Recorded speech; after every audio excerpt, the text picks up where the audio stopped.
आज हम करेंगे फिजिक्स। फिजिक्स करेंगे आज।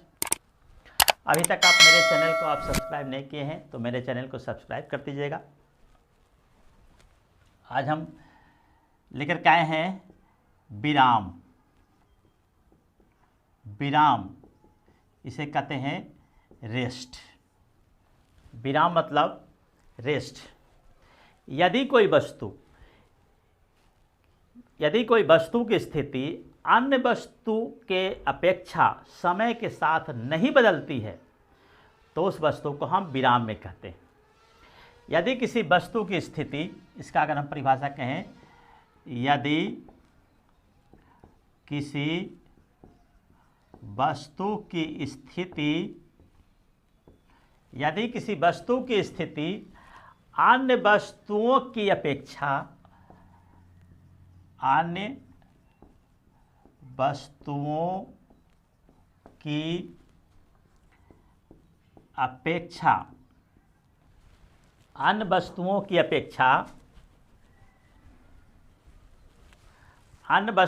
अपेक्षा समय के साथ नहीं बदलती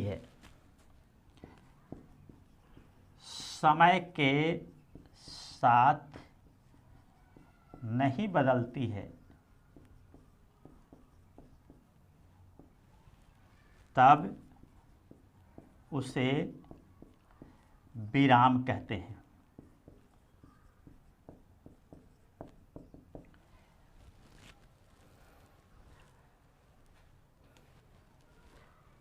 कोई पेड़ कहीं पे खड़ा है और रोज वहीं पे हम देखते हैं वहीं के वहीं खड़ा है, यानी कि समय तो बदल रहा है लेकिन वस्तु का स्थिति नहीं बदल रहा है। जहाँ पे पेड़ था वहीं पे पेड़ है। अभी हम यहाँ हैं तो अभी यहीं खड़ा है।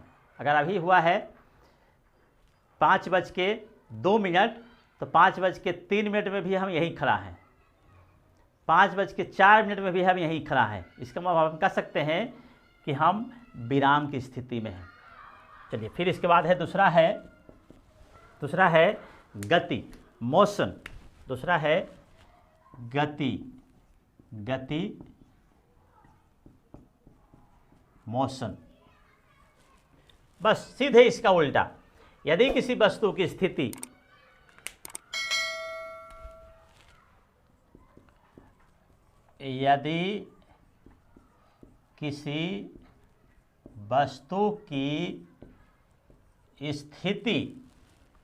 अन्य वस्तुओं की अपेक्षा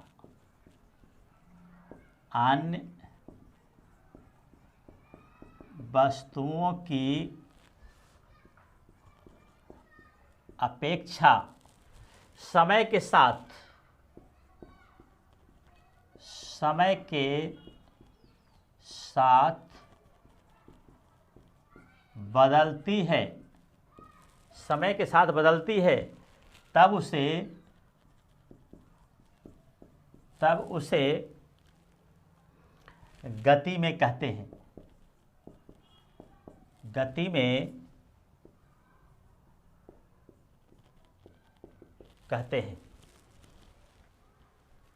तब उसे गति में कहते हैं हम। यानी कि समय के साथ अभी हम यहाँ हैं, 4:02 में यहाँ है तो 4:03 में हम देखिए यहाँ चले आए, बदल गया, हमारा बदल गया। यानी कि स्थान बदलता है समय के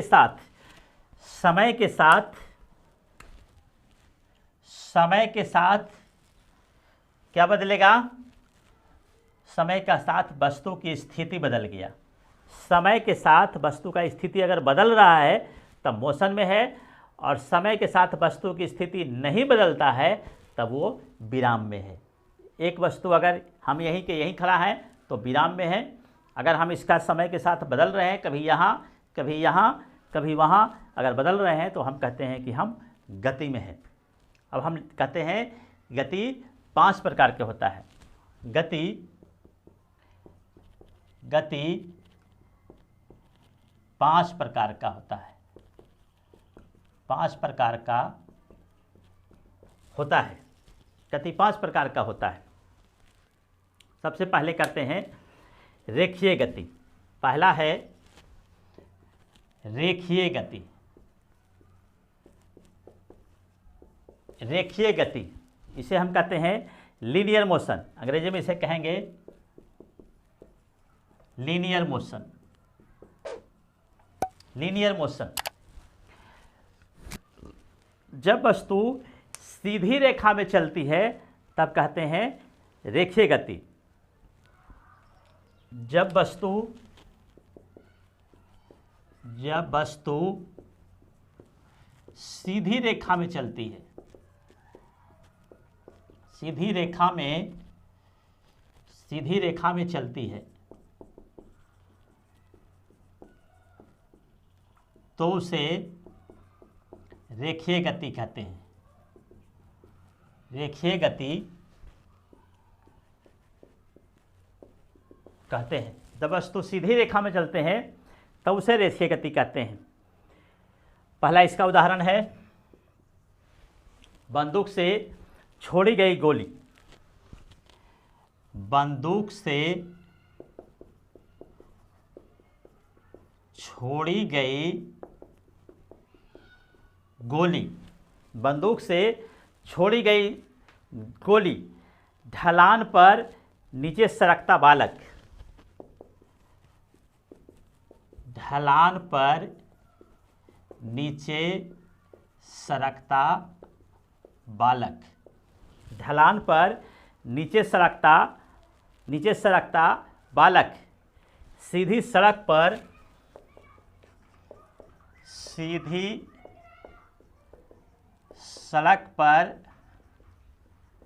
चलती कार, सीधी सड़क पर चलती कार। चौथा, वर्षा की बूंद, वर्षा की बूंद, वर्षा की बूंद। यह सब है हमारा रेखीय गति का उदाहरण। दूसरा करते हैं, दूसरा है वृत्तीय गति। वृत्तीय गति, इसको अंग्रेजी में कहते हैं सर्कुलर मोशन।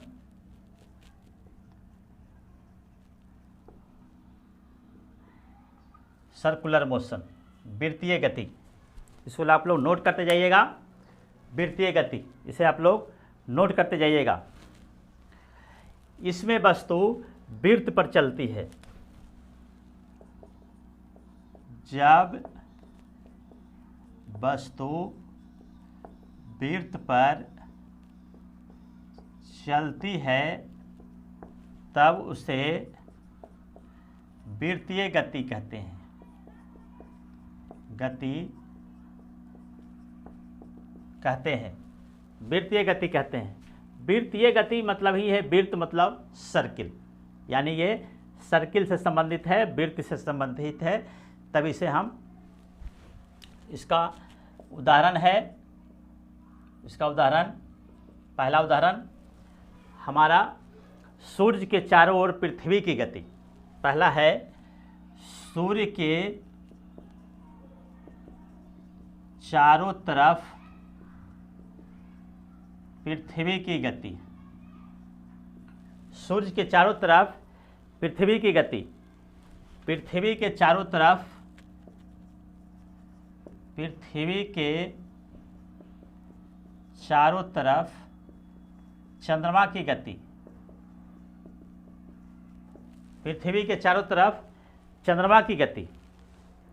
ये दोनों है सर्कुलर मोशन के उदाहरण। चलिए तीसरा, एक हो गया, दो हो गया, तीसरा है दोलन गति। दोलन गति, ऑसिलेशन मोशन। दोलन गति, ऑसिलेशन मोशन, ऑसिलेशन मोशन। यदि कोई वस्तु एक निश्चित बिंदु के आगे पीछे या ऊपर नीचे होती है, यदि कोई वस्तु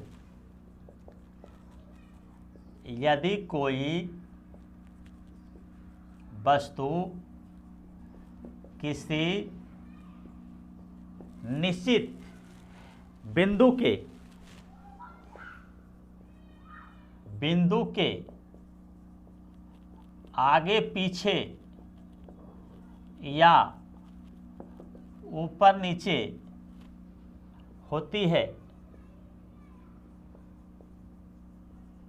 तब उसे दोलन गति कहते हैं। तब उसे दोलन गति कहते हैं। दोलन गति कहते हैं यानी कि कोई एक बिंदु ले लीजिए और उससे अगर वो आगे पीछे हो रहा हो, चाहे ऊपर नीचे हो रहा हो, एक यहाँ बिंदु है, इस तरह से ले लिए एक बिंदु, इसको हम ले लेते हैं, इसके हम अगर इसके ऊपर नीचे अगर करते हैं तो ये हो गया हमारा दोलन गति। या फिर ये कोई इस जगह पे कोई पेड़ खड़ा है, इस जगह से हम अगर आगे पीछे करते हैं, या कोई वस्तु है इसके आगे पीछे करते हैं तो ये हमारा हो गया दोलन। जैसे झूला की गति, झूला एक बीच में पिंड ले लीजिए, पेड़ रस्सी लटका दिए झूला को, और इसको इस तरह से अगर करते हैं तो क्या करता है, एक बिंदु से वो आगे पीछे हो रहा है। झूला की गति। सरल लोलक की गति, सरल लोलक देखिए इस तरह से हो लेते रहता है, जो घड़ी में रहता था, दीवाल घड़ी में पहले होता था, दीवाल घड़ी में इस तरह से सरल लोलक की गति, झूला की गति। इसका उदाहरण हो जाएगा सरल लोलक की गति, दूसरा हो जाएगा झूला की गति। झूला की गति दो गो हो जाएगा इसका, 3 हो गया। चौथा कहता है आवर्त गति। चौथा है आवर्त गति। आवर्त गति पीरियोडिक मोशन।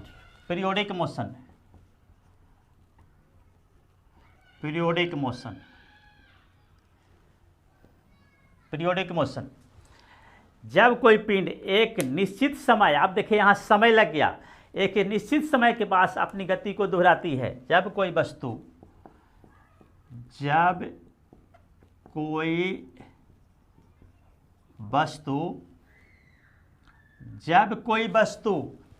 एक निश्चित समय के बाद, जब कोई वस्तु एक निश्चित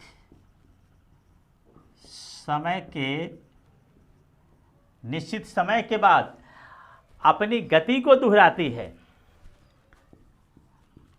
अपनी गति को दोहराती है, तब उसे आवर्त गति कहते हैं। आवर्त गति कहते हैं। चलिए आप देखिए यहाँ पे एक कंडीशन लग गया, टाइम। कंडीशन क्या लग गया, टाइम, समय फिक्स हो गया। यानी कि इसमें भी होना चाहिए आगे पीछे या ऊपर नीचे, लेकिन समय फिक्स है ना।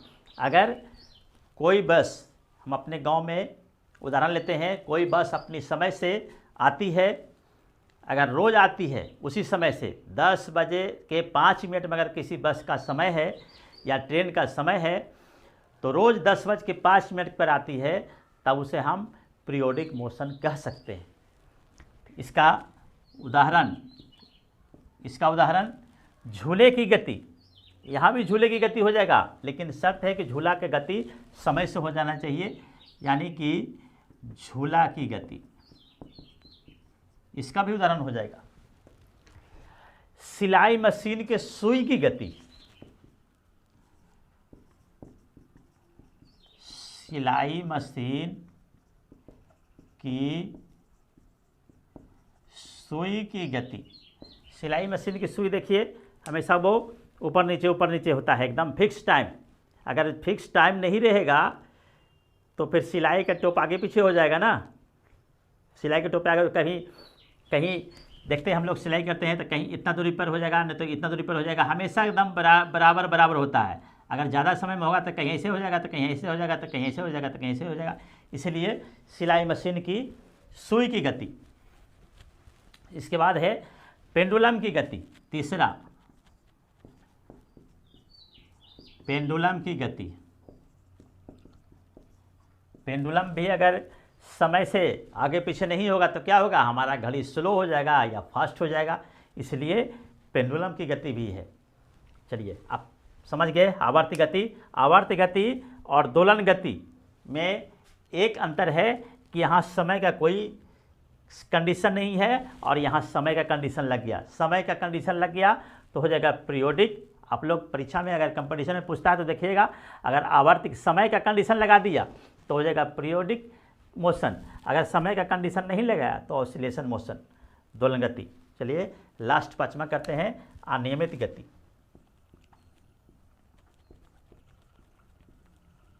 अनियमित गति, ये मेरा लास्ट पांचवा है। रैंडम मोशन,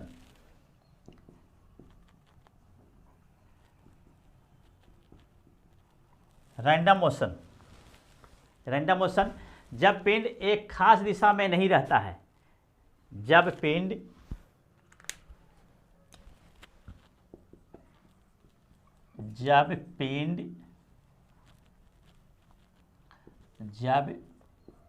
की गति किसी खास दिशा में नहीं रहता है, नहीं रहता है, तब उसे क्या कहेंगे, अनियमित गति। इसका कोई नियम नहीं है, कभी इधर कभी उधर, कभी उधर कभी उधर, कभी उधर कभी उधर। जैसे कोई बर्तन है उसमें गैस के अणु की गति, एग्जाम्पल, बर्तन में गैस की अणु की गति। दूसरा, फुटबॉल के मैदान में खिलाड़ी की गति, खिलाड़ी की गति। फुटबॉल के मैदान में खिलाड़ी की गति कोई फिक्स है, फिक्स है, कोई फिक्स नहीं है। जिधर बॉल गया कभी इधर कभी इधर कभी इधर कभी इधर करते रहता है, यानी कि इस तरह की गति को कहते हैं हम। बर्तन में गैस है, एक बर्तन में उसमें गैस है तो गैस के अणु सब इधर उधर उधर उधर ऊपर नीचे सब हो रहा है, यानी कि जिसका अनियमित गति, जिसका कोई नियम नहीं है, सब इधर से उधर घूम रहा है, उसे कहते हैं। चलिए 5 प्रकार का गति था, गति हम लोग 5 प्रकार पढ़ लिए। अब करते हैं दूरी, डिस्टेंस। दूरी, डिस्टेंस। अभी तक आप मेरे चैनल को सब्सक्राइब नहीं किए हैं तो मेरे चैनल को आप सब्सक्राइब कर दीजिए, जिससे कि आपको आने वाले वीडियो का सूचना आपको मिलते रहे। इसके बाद अब हम करते हैं दूरी, डिस्टेंस, दूरी। इसके बाद हम लोग करते हैं दूरी, डिस्टेंस, दूरी, डिस्टेंस। किसी वस्तु द्वारा तय की गई पथ की संपूर्ण लंबाई को, किसी वस्तु द्वारा, किसी वस्तु द्वारा, कोई वस्तु चल रहा है, तय की गई,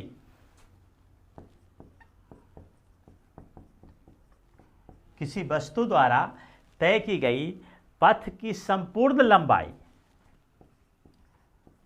पथ की संपूर्ण लंबाई, लंबाई को दूरी कहते हैं। कोई वस्तु जितना तय करे, जितना दूर जाए, उस सारा को कहते हैं। अब कोई वस्तु यहाँ है, यहाँ चला गया, फिर यहाँ चला गया, फिर यहाँ आ गया, फिर यहाँ आ गया, यहाँ आ गया, यहाँ आ गया, यहाँ आ गया, यानी कि ए से बी तक जाने में जितना दूरी तय किया उसे हम कहते हैं दूरी कहते हैं, डिस्टेंस कहते हैं। जितना तय करे उसको हम लोग डिस्टेंस कहेंगे। यह क्या होता है, यह सदैव धनात्मक होता है, धनात्मक होता है। कभी भी दूरी क्या होगा, ऋणात्मक नहीं होता है, दूरी हमेशा धनात्मक होता है। दूरी अदिश राशि है, दूरी क्या है, दूरी अदिश राशि है। दूरी विस्थापन के बराबर या विस्थापन से बड़ा होता है। दूरी विस्थापन के बराबर या विस्थापन से बड़ा होता है, विस्थापन से बड़ा होता है। दूरी हमेशा क्या होगा, विस्थापन से बड़ा होगा या विस्थापन के बराबर होगा। ये बहुत इंपॉर्टेंट पूछता है, ये सवाल यहाँ से पूछता है। दूरी विस्थापन के बराबर होगा या विस्थापन से बड़ा होता है।